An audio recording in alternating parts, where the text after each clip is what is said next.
القائد عبد الله أوجلان بداية من المحاكمة السورية التي بدأت في أقل من 29 يوما، حيث تم المحاكمة في بداية حزيران 1999 وتم إصدار القرار في 29 حزيران 1999، وذلك بعد توجيه كتلة من التهم المزيفة وإحضار شهود زور لإدانة القائد عبد الله أوجلان، حيث تم حرمان القائد من التمثيل الصحيح من المحامي، والذي هو موصول بموجب المواثيق والقوانين الدولية، وليس فقط القوانين الدولية وإنما في المواد الأولى من الدستور التركي، حيث تنص على أن جميع المواطنين أو الأشخاص متساوون أمام القانون، وكذلك تنص على أن السلطة القضائية تمارسها محاكم مستقلة،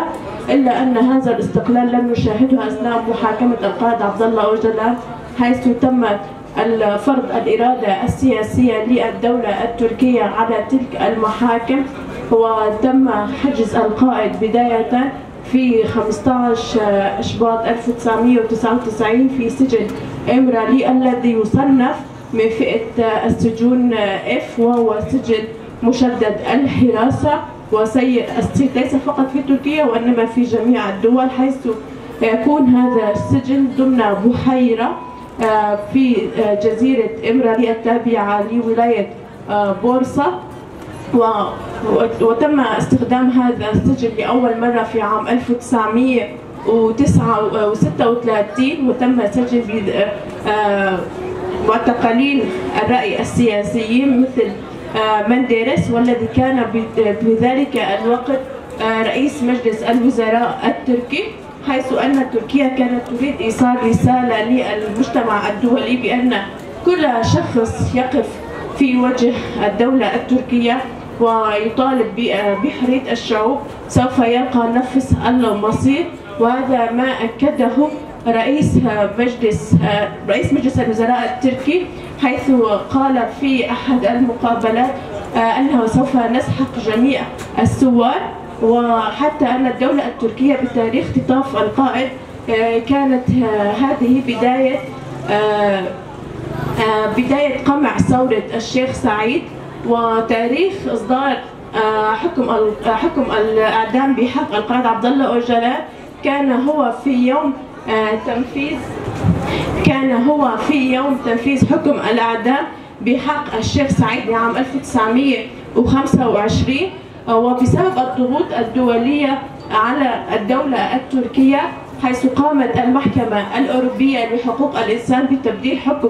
الإعدام بحق القائد عبد الله أوجلان في عام 2004 إلى السجن مدى الحياة، حيث أن أيضا السجن مدى الحياة هو مخالف أيضا لقواعد المحكمة الأوروبية لحقوق الإنسان، والتي تكون الدولة التركية عضو فيها، ومخالف أيضا للإعلان العالمي لحقوق الإنسان لعام 1948 في المادة 14 منه، حيث أن سلطة القانون هناك غير مستقلة، وإنما تتم فرض القوى الرأسمالية سيطرتها عليه. وبقي القائد عبد الله أوجلان هو السجين الوحيد لمدة 10 أعوام في سجن إمرالي، حيث تم في عام 2009 إنشاء زنزانات وإحضار مساجين إلى تلك الجزيرة، إلا أن ذلك لم يغير من الأمر شيء، فقط بقي القائد يعيش في عزلة بمعدل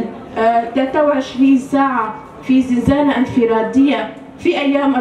أيام الدوام، وبمعدل 24 ساعة سجن انفرادي في أيام العطل. وبذلك تكون الدولة التركية انتهكت أيضا القواعد النموذجية لمعاملة السجناء في المادة 16 منها، وبذلك أيضا تكون الدولة التركية متشاركة أيضا مع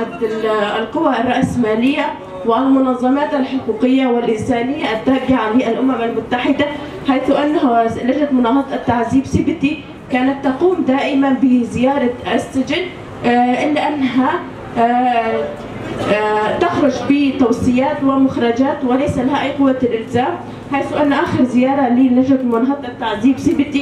كانت في أيلول في عام 2022، ورغم المطالبات القانونية والشعبية لهذه المنظمة للخروج بتقريرها عن وضع القائد الصحي، إلا أنها إلى الآن لا تستطيع إخبارنا بأي شيء عن هذا التقرير، لأن الدولة التركية لا تسمح لها بذلك، ناهيك أيضا عن حرمان القائد من حق الأمل الذي هو منصوص عليه أيضا في الدستور التركي والقانون التركي والمحكمة الأوروبية لحقوق الإنسان، شرط أن لا يكون المسجون قد تعرض لعقوبات انضباطية. لذا نجد الدولة التركية تقوم بفرض عقوبات انضباطية بحق القائد عبد الله أوجلان على مدار 6 أشهر، حيث أنها في كل مدة 6 أشهر تتجدد هذه العقوبات، وتقوم النيابة ببورصة بتبليغ القائد عبد الله أوجلان هذه العقوبات حتى لا يستطيع المحامون استئنافها بالطرق القانونية، وهذا أيضا يخالف حق الشخص في تمثيل نفسه بشكل صحيح أمام القانون، حيث أن المحكمة العليا الألمانية قد أخذت بهذا المبدأ لأول مرة عام 1957 في أحد القضايا، وهذا يعتبر من الناحية القانونية سابقة قضائية نستطيع الاستناد إليها ونستطيع أيضا الاستناد إليها لإصدار الأحكام. وحيث ناهيك أيضا أن هناك في القانون مادة قانونية تسمى وقف الحكم النافذ أو ربع المدة، حيث أن كل سجين يمضي في السجن مدة معينة من الزمن يستطيع الاستفادة من هذا الحكم ويخرج من السجن، حيث وأيضا عمر القائد عبد الله أوجلان حيث أنه تجاوز 74 من عمره، وجميع القوانين والأعراف الدولية تمنع أن يكون شخص بهذا العمر ضمن السجن.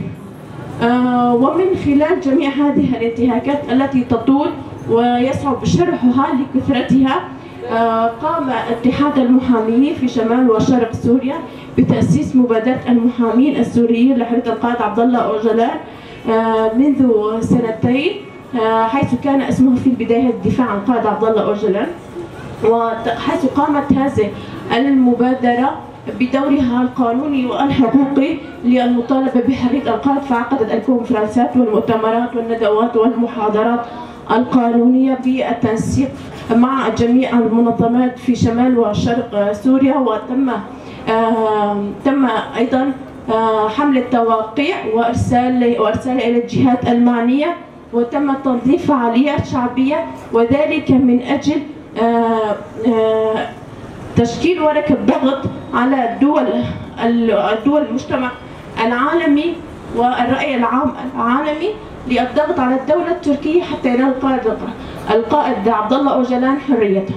وشكرا. بحرية القائد عبد الله أوجلان.